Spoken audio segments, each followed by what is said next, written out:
প্রতিদিন আমাদের চারপাশে ঘটছে অসংখ্য ঘটনা, এর মধ্যে আলোচনায় আসে হাতে গোনা কিছু। তবে সময় ও পরিস্থিতির পরিপ্রেক্ষিতে গুরুত্বপূর্ণ হয়ে ওঠে বেশ কিছু বিষয়। এগুলো জানা না থাকলে অনেক ক্ষেত্রে পিছিয়ে পড়তে হয়। এ কারণে বিশ্বের বিভিন্ন প্রান্তে ঘটে যাওয়া নানা ঘটনা থেকে সংক্ষেপে গুরুত্বপূর্ণ কিছু সংবাদ থাকছে বাংলাভিউয়ের দর্শকদের জন্য। গ্যাসের দাম নির্ধারণে ব্যর্থ ইইউ। গ্যাসের দাম নির্ধারণে ব্যর্থ হয়েছে ইউরোপিয়ান ইউনিয়নভুক্ত দেশগুলো। ইইউভুক্ত দেশগুলোর জ্বালানি মন্ত্রীরা বুধবার বেলজিয়ামের রাজধানী ব্রাসেলসে একক সর্বোচ্চ দাম নির্ধারণের বৈঠকে বসেন, কিন্তু শেষ পর্যন্ত বিষয়টিতে একমত হতে পারেননি তারা। সৌদি আরবে বন্যায় ভাসে গাড়ি, বন্ধ স্কুল কলেজ।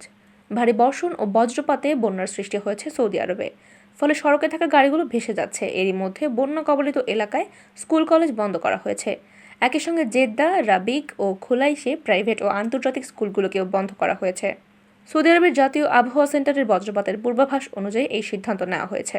সত্যিই কি কাতার বিশ্বকাপের পর ফিফা ছাড়তে পারে কিছু দেশ? কাতার বিশ্বকাপে একাধিক ইস্যুতে ফিফার খবরদারিতে অসন্তুষ্ট ইউরোপের দেশগুলোর ফুটবল ফেডারেশন।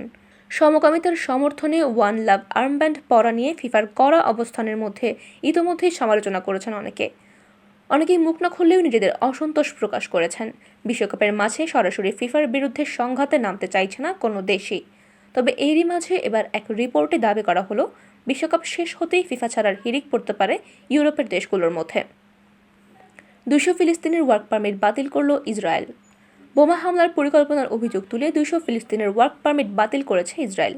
ইহুদি দেশটিতে মোট 15,500 ফিলিস্তিনের ওয়ার্ক পারমিট ছিল। ফের করোনা সংক্রমণের রেকর্ড ভেঙেছে চীনে। করোনা সংক্রমণের রেকর্ড প্রতিদিনই ভাঙছে চীনে। শুক্রবার 25 নভেম্বর করোনা সংক্রমণের নতুন রেকর্ডের খবর পাওয়া গেল। গত মধ্য এপ্রিলে যে পরিমাণ দৈনিক করোনা রোগী শনাক্ত হয়েছিল, বৃহস্পতিবার দ্বিতীয় দিনের মতো সেই সংখ্যা ছাড়িয়ে গেছে।